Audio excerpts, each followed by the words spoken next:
Bismillahirrahmanirrahim. Assalamualaikum warahmatullahi wabarakatuh. Alhamdulillahi rabbil alamin. Allahumma fasalli wa sallim ala sayyidina wa nabiyyina wa maulana Muhammadin wa ala alihi wa ashabihi wa azwajihi wa dhurriyyatihi wa man tabi'ahum bi ihsanin ila yaumiddin, amma ba'du. Sebelum kita melanjutkan pelajaran kita, ada sedikit informasi. Yang pertama, ajaran 2024-2025 di pesantren kami Al-Islami Nurul Anwar sudah siap menerima santri baru, yang mana pesantren kita menerima dari tingkat SD, SMP, SMA atau ula usta ulia. Pesantren kami adalah pesantren yang bisa diberikan izin untuk mengeluarkan ijazah sendiri yang resmi dari pemerintah, yang mana apabila anak itu lulus di pesantren kami, dengan ijazah tersebut dia bisa melanjutkan ke sekolahan lain atau bahkan sampai ke perguruan tinggi. Sudah ada beberapa santri kami yang lulus itu sudah kuliah di Samarinda, ada yang di Balikpapan, ada yang di Surabaya. Bahkan nanti habis Idul Fitri ini insyaallah ada 3 santri putri yang mendapatkan beasiswa untuk kuliah di Jakarta. Dan insyaallah nanti tanggal 14 Syawal kalau tidak salah, kami juga akan mengirim 4 orang santri kami ke Hadramaut. Insyaallah akan kuliah di sana di Universitas Hadramaut. Oleh karenanya, siapa tahu ada yang kepingin sekolah di pesantren kami, maka kami siap terima dari umur 7 tahun. Tapi kalau bisa yang sekolah itu jangan anak yang nakal, karena biasanya ada aja orang tua, sudah orang tuanya tuh nggak sanggup lagi jaga anaknya, sudah ngerokok, sudah kata-katanya kasar, jorok, sudah menjadi anak geng, nggak sanggup lagi, baru dimasukkan pesantren. Jadi pesantren itu kayak dianggap tukang bengkel aja begitu. Ya akhirnya anak tadi karena sudah memang wataknya seperti itu, di pesantren nggak bisa untuk menjadikan baik. Akhirnya setahun berhenti. Kenapa? Karena memang bukan kemauan diri sendiri dan memang tidak ada kualitasnya. Jadi kalau ingin memasukkan ke pesantren, carilah anak yang baik, yang kuat hafalannya, supaya nanti bisa mencetak menjadi generasi para ulama-ulama yang mengamalkan ilmunya di masa depan. Nah, jadi seperti itu ya. Kemudian yang kedua, insyaallah tanggal 9 Maret kami akan berangkat umrah lagi beserta rombongan, umrah awal Ramadan. Nah, ini masih dibuka pendaftaran sampai tanggal 5 Maret, masih ada 4 hari. Siapa tahu para jamaah ada yang kepingin berangkat umrah awal Ramadan 12 hari, pesawatnya Garuda Airways, di Madinah hotelnya Andalus, di Mekah adalah Sawaidul Khair atau Al-Ulyan. Harganya 33 juta rupiah, sudah dari Balikpapan ya. Kalau di tempat lain sampai 39, 40, kita membuka harga 33 juta rupiah sudah dari Balikpapan. Dan yang kepingin berumrah setelah hari raya di bulan Syawal, insyaallah ada keberangkatan di tanggal 16 Syawal itu kita buka harga 32 juta dari Balikpapan juga. Jadi ada yang kepingin berangkat setelah Syawal, kita siap.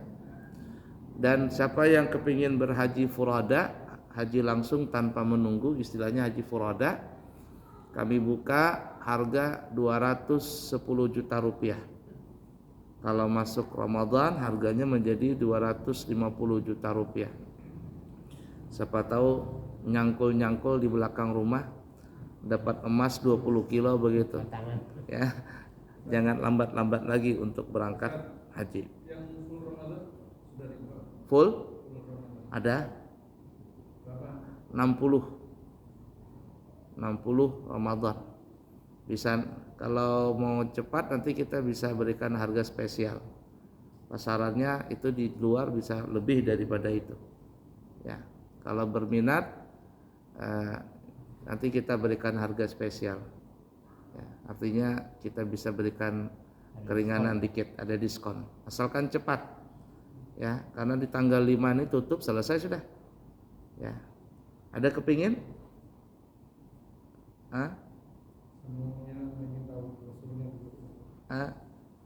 Brosurnya sekarang nggak ada lagi brosur kertas. Sekarang brosurnya brosur elektronik, artinya di media sosial. Nggak ada lagi orang zaman sekarang yang main brosur kertas, nggak ada. Main WA, main Facebook, main apa, karena itu lebih bermanfaat. Hotelnya tadi sama aja di Mekah, Aulayan, kurang lebih ada 100 meteran dari hotel menuju pelataran Masjidil Haram atau Sawaidul Khair. Kalau di Mekah turun hotel sudah pintu gerbang Masjid Nabawi. Pesawatnya Garuda. Jadi kalau yang kepengen ada sebulan, itu kita ada jamaah, ya, suami istri 1 bulan dia pakai. Nah, insyaallah kalau berminat nanti bisa memberikan harga spesial lah, ada diskon. Baiklah ya, kita lanjut. Hadis yang diriwayatkan oleh Imam Muslim bersumber daripada Abu Malik Al-Asy'ari. Beliau berkata, telah bersabda Nabi kita Muhammad sallallahu alaihi wasallam. Apa nasihat Nabi ini, hadis Nabi? Kata Nabi, at-tuhuru syatrul iman. Walhamdulillahi tamla'ul mizan. Wa subhanallahi walhamdulillahi tamla'ani. Au tamla'u. Ma bainas sama'i wal ardi. Was salatu nurun. Was sadaqatu burhanun. Was sabru diya'un. Wal qur'anu hujjatun laka au alaika. Coba kita perhatikan artinya ya. Kata Nabi, bersuci itu adalah separuh daripada iman. Jadi orang yang suka bersuci itu adalah daripada bahagian iman. Jadi tanda orang itu beriman, dia suka mensucikan diri. Nah, Allah Subhanahu wa taala menyuruh kepada kita untuk mensucikan ini di dalam 4 hal. Ada 4 hal yang kita mesti sucikan. Yang pertama, kita mensucikan diri kita dari hadas kecil dan hadas besar. Artinya kalau kita kepingin sholat, kepingin mengaji, maka mesti berwudu. Haram hukumnya kalau orang salat tidak berwudu, ya, dan tidak sah salatnya. Atau ada orang berwudu juga tapi tidak mandi junub, mandi junubnya salah. Tadi malam habis bersenggama, kemudian tidak mandi, langsung berwudu, atau mandinya juga salah, maka salatnya tidak sah. Ya. Apalagi dua-duanya sudah enggak wudu, enggak mandi, atau mandinya salah, wudunya salah, salat dia, maka ini tidak sah. Jadi kita harus mensucikan diri kita dari hadas kecil dan hadas besar. Yakni harus berwudu dan telah mandi junub. Yang kedua, kita disuruh mensucikan badan, pakaian, tempat kita. Nah, kalau badan adalah permukaan kulit, termasuk di bawah kuku, termasuk hidung sampai tulang hidung. Nah, di sini harus bersih nih. Jangan ada najis. Termasuk rongga mulut, jangan ada najis. Termasuk telinga kurang lebih satu ruas kelingking ini, kelingking jari masuk. Ini harus bersih. Masuk ujung mata dekat telinga, ujung mata dekat hidung. Termasuk pusat. Termasuk adalah kuluf, alat kelamin. Itu masuk semuanya kategori permukaan badan. Ya, bulu-bulu, rambut, semuanya mesti suci dari segala najis. Sehingga dalam Islam laki-laki itu hukumnya wajib untuk berkhitan. Kalau ada orang tidak berkhitan, maka salatnya bisa dikatakan tidak sah. Karena ketika dia buang najis, buang hajat kecil, kalau dia tidak, jar bahasa Banjar itu apa ya, dijalak atau dibilak, tahu maksudnya? Ya, ditarik kulitnya begitu. Kalau dia beristinja tidak ditarik kulitnya, cuman biarkan begitu disiram permukaannya, maka di dalam bawah kulit kuluf tadi ada sisa najis kencing yang tertahan. Itu kalau sering seperti itu akan menimbulkan butiran agak kuning di sela-sela kepalanya. Jar orang Banjar tahi palat. Tahi palat kah? Nah, itu bau-bau itu. Dan ini adalah hukumnya najis. Nah, jadi badan kita bersih dari segala najis. Hukumnya haram kalau kita melumuri badan kita dengan najis. Melumuri badan dengan najis hukumnya haram. Begitu juga pakaian. Nih, pakaian yang kita pakai mesti suci. Ya, dari celana dalam, dari celana katuk sampai sarung, sampai gamis, baju kaos oblong, singlet, baju luar, baju jubah, selendang, kopiah, surban, apalagi kacamata, cincin, jam tangan, kaos kaki, kaos tangan, jaket, termasuk apa yang dibawa seperti uang, dompet, siwak, siwak, apalagi kartu-kartu, HP, semua itu kata ulama masuk kategori pakaian. Jadi mesti suci. Jangan membawa najis. Ada orang kencing berdiri, kemudian terpeciklah air kencing tadi ke celananya, ke pakaiannya, maka pakaian tadi itu tidak boleh dibawa ke dalam salat. Ya. Nah, kemudian yang selanjutnya tempat, harus bersih tempat kita. Tempat itu tempat duduk kita, tempat berdiri kita, tempat berjalan kita, mesti bersih dari segala kotoran dan najis. Kalau seandainya kita berjalan di rumah, lantainya ada kena air kencing, maka kaki kita akan terkena najis, terkontaminasi najis. Masjid kita ini nih, karpetnya ada najis, salat kita di situ tempat tadi, tidak sah salat kita. Jadi 3 hal ini, badan, pakaian, tempat, mesti suci dari segala kotoran dan najis. Baik, kemudian yang ketiga kita diperintahkan untuk mensucikan hati kita. Hati nih, sanubari. Hindarkan dari sifat riya, ujub, sombong, iri dengki. Itu yang disebut namanya al-muhbitat, sifat-sifat yang bisa merusak amal. Merusak amal. Kalau ada orang beribadah tapi dalam hatinya ada kebencian, ada kesombongan, ada iri dengki dan sebagainya, maka tidak ada nilai pahala di hadapan Allah Ta'ala, itu enggak ada, habis pahalanya. Makanya disebut muhbitat atau perusak amal. Ya. Kemudian yang keempat, kita diperintahkan untuk membersihkan rohaniah kita, batin kita. Kalau tadi hati, ini rohaninya. Makanya kan ada makanan jasmani, ada makanan rohani bahasa kitanya. Nah, kita harus membersihkan rohani kita dari apa? Minasyirki, daripada menyekutukan Allah. Ya, daripada menyekutukan Allah. Jangan sampai menyekutukan Allah, baik di dalam peribadatan, baik di dalam sifatnya, asma'nya, af'alnya, atau zatnya Allah. Tidak boleh ada sekutu baginya. Lam yalid walam yulad walam yakul lahu kufuwan ahad. Allah tidak beranak, tidak diperanakan, dan tidak ada sekutu baginya.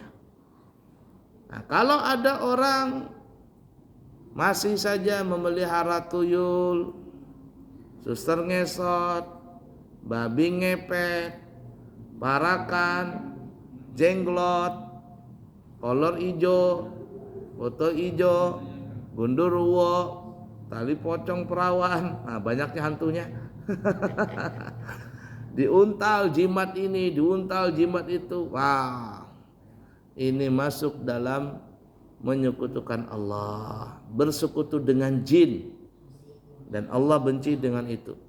Nah, orang yang rohaninya tadi kotor dengan syirik kepada Allah, maka ini bukan hanya membatalkan ibadah, tapi bisa sampai membatalkan imannya seseorang tadi, alias bisa menjadikan orang itu murtad, keluar dari agama Islam. Jadi hati-hati dalam masalah itu.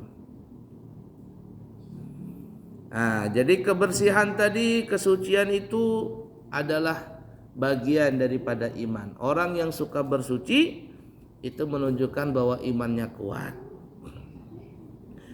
Dan ucapan alhamdulillah, kata Nabi, memenuhi timbangan. Jadi kalau kita mengucapkan alhamdulillah, timbangan pahala itu besar, banyak berat banget.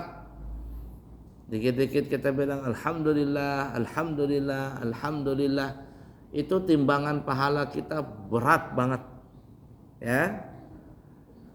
Wa subhanallah walhamdulillah tamla'ani au tamla'u ma bainas sama'i wal ardi. Kalau kita membaca subhanallah walhamdulillah, kita baca itu subhanallah alhamdulillah, subhanallah alhamdulillah, melihat sesuatu yang membuat kita takjub, membuat kita heran, membuat kita geleng-geleng, maka kita ucapkan subhanallah. Mendapatkan rezeki, kita membaca alhamdulillah.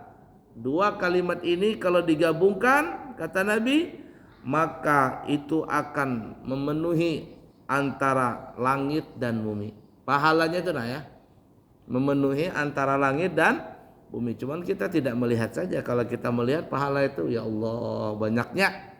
Subhanallah, alhamdulillah, tuh pahalanya sampai ke langit ketujuh, sampai ke bumi yang paling bawah 7. Penuh semuanya, seluruh alam ini pahala tadi dengan ucapan subhanallah walhamdulillah, subhanallah alhamdulillah. Itu kata Nabi. Wassalatu nurun, dan bermula salat itu adalah cahaya, penerang. Ya, penerang di dunia ini, penerang hati kita, bahkan penerang nanti di alam kubur, bahkan penerang nanti di akhirat. Kalau kita masuk kubur sendirian, gelap. Gelap. Lalu terangnya dari mana? Enggak ada lampu di sana. Bagaimana kita bisa ngelihat? Maka perbanyaklah salat, terutama salat wajib, jangan sampai ketinggalan. Karena salat itu kata Nabi nurun, cahaya. Semakin banyak kita salat, maka lampu kita juga banyak. Semakin banyak kita salat dan khusyuk, maka kekuatan cahaya lampu kita itu pun terang. Ya, terang. Coba orang yang berangkat umrah itu ya, kemudian keliling Ka'bah itu, Tanya orang, enakan tawaf di malam hari kah, enakan di siang hari? Orang banyak biasanya orang bilang enak umrah itu di malam hari. Satu, nggak panas. Dua, cahayanya terang, cahaya lampu nih. Nah, jadi cahaya lampu dari sekitar Masjidil Haram itu menerangi, jadi kita terang cahayanya tapi nggak panas. Coba kalau siang hari terang juga tapi panas matahari. Nah, makanya biasanya di Mekah Madinah itu luar biasa cahayanya. Saya ada melihat di internet ya, ada orang memoto dari luar angkasa, dari langit, jadi apa? Ya luar angkasa lah bahasa kitanya, memoto ke bumi. Bumi itu kalau malam rata-rata gelap semua. Ya ada pun ada cahaya tapi tidak terang banget. Cuman ada dua daerah yang sangat terang sekali. Dua daerah yang sangat terang sekali. Di mana itu? Ternyata di Mekah dan Madinah. Terangnya itu luar biasa. Ya, terangnya itu luar biasa sampai cahaya itu dipoto dari atas langit, kelihatan begitu cahaya Mekah dan Madinah. Itu lampu ditambah lagi dengan cahaya orang-orang yang beribadah salat di situ. Maka luar biasa. Kemudian selanjutnya kata Nabi, was-shadaqatu burhanun, dan bermula sedekah itu adalah sebagai bukti nyata, sebagai apa ya, petunjuk. Nah, burhanun sebagai dalil penunjuk. Ya. Jadi kalau kita sering sedekah, dia akan nunjukin kita sebagai bukti kita, bukti nyata. Dan sebenarnya apa yang kita berikan di jalan Allah itulah harta kita yang asli. Ya, kita sedekah, kita berinfak, kita berwakaf, kita berhadiah, kita memberikan apa saja bentuknya. Yang kita berikan itu adalah barang yang baik. Dan kita memberikan tadi jalan Allah dengan tulus ikhlas karena Allah Ta'ala. Bukan kampanye baru bagi-bagi, apalagi serangan pajar. Adalah serangan pajar dapat. Nah, dibuka 300, 400, sekalinya kalah. Akhirnya bukan serangan pajar. Serangan apa itu? Serangan mental. Banyak yang stres. Ya enggak? Ini sudah mau pemilihan baru bersedekah. Baru bagi-bagi makanan, minuman, bagi-bagi sembako, bagi-bagi beras. Setelah pemilihan ngantri beras. Harganya mahal. La ilaha illallah. Nah, ini banyak nih orang tersalah nih ya. Nah, buka makanan dikasih nasi kotak, dibuka nasi kotaknya ada gambarnya, tulisannya coblos jenggotnya, umpama coblos kopiahnya. Ini sedekah atau apa ini, nyogok nih? Nah, jadi bersedekah yang ikhlas karena Allah Ta'ala. Kenapa? Karena sedekah itu burhanun, akan menjadi bukti nyata. Itulah harta kita yang pasti. Tapi harta kita yang sekarang kita punya ini, ya, uang yang berlipat-lipat banyaknya, uang yang banyak berlipat-lipat, mobil baru, catnya mengkilat, rumahnya besar, bertingkat, istrinya cantik, memikat, sampai punya istri 4. Nah, meninggal kita selesai, bukan punya kita sudah. Ahli waris, istri kita yang cantik jelita, kita berikan uang, skincare, minicare, kur, apa-apakah itu, ya. Meninggal kita masih cantik dia, duit kita banyak diwarisinya, akhirnya dia kawin lagi dengan laki-laki lain. Nah, kita maka gigit jari. Makanya tadi sedekah itu burhanun. Sedekah itu adalah bukti nyata, bukti bahwa itulah harta kita yang menuntun kita nanti ke dalam surga. Selanjutnya wasabru diyaun, dan bermula sabar itu adalah sinar. Ya, sinar. Kalau salat itu cahaya, ini sinar. sinar yang menerangi. Kalau cahaya ini luas nih, cahaya ini namanya. Nah, ini cahaya. Kalau sinar itu ya bahasa kitanya sinar senter, bersinar kan dia. Nah, senter itu bersinar. Ya, ada memancarkan sinar. Ya, itu sabar, dia akan memancarkan sinar. Berlian itu bercahaya enggak? Tapi kalau di senter, atau kena lampu, dia akan mengeluarkan sinar, cahaya. Nah, begitu. Jadi orang yang sabar, dia punya hati itu bercahaya, bagaikan berlian, bersinar. Ya, coba kalau kita ngelihat berlian yang mahal tuh, kena lampu, bersinar dia. Nah, jadi orang yang melihat sinar tadi akan jatuh cinta. Nah, jadi hiasilah hati itu dengan kesabaran. Hati yang selalu sabar, dia akan mengeluarkan sinar-sinar cahaya.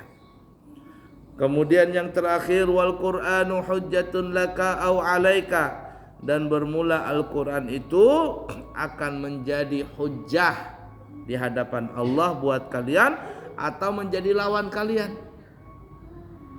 membela kalian atau menjadi musuh kalian. Al-Qur'an itu. Nih bulan Ramadan sebentar lagi, orang banyak baca Al-Qur'an.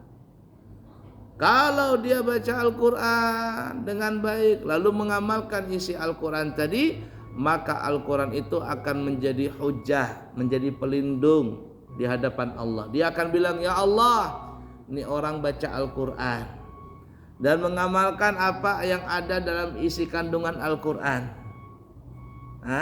Al-Quran itu datang di hadapan Allah. Jangan kau sisa ya Allah, aku sebagai saksinya, aku sebagai pelindungnya, aku sebagai pembelanya, kata Al-Quran. Tapi ada juga orang baca Al-Quran, dia baca Al-Quran tapi Al-Quran melaknat dia. Al-Quran melaknat dia. Al-Quran menyuruh berkatalah dengan perkataan yang baik, kata Al-Quran ya. Tapi dia berkata yang jorok, berkata yang kasar. Maka Al-Quran bilang, wah kamu ini tidak sesuai dengan ucapan. Ya, bacaanmu itu enggak sampai ke dalam hati, cuman di mulut saja. Al-Quran menyuruh jangan memfitnah, lah kamu fitnah orang. Al-Quran menyuruh jangan menggosip, kamu gosipin orang. Maka Al-Quran itu akan menjadi apa?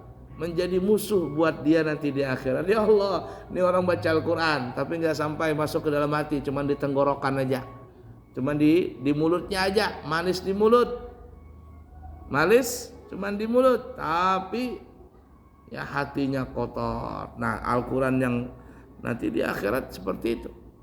Nah, oleh karenanya usahakan kita baca Al-Quran, terutama nanti di bulan Ramadan. Baca Al-Quran, bukan hanya baca Al-Quran, tapi tadabburkan Al-Quran. Bacaan yang bagus, tadabburkan Al-Quran tadi. Mikirin apa maksud ayat ini.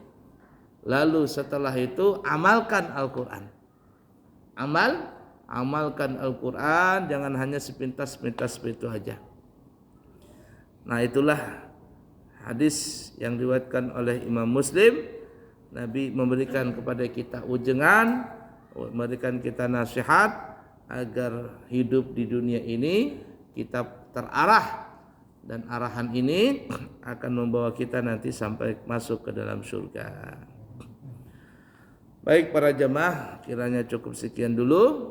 Tinggal beberapa menit lagi masuk Isya. Semoga ada manfaatnya.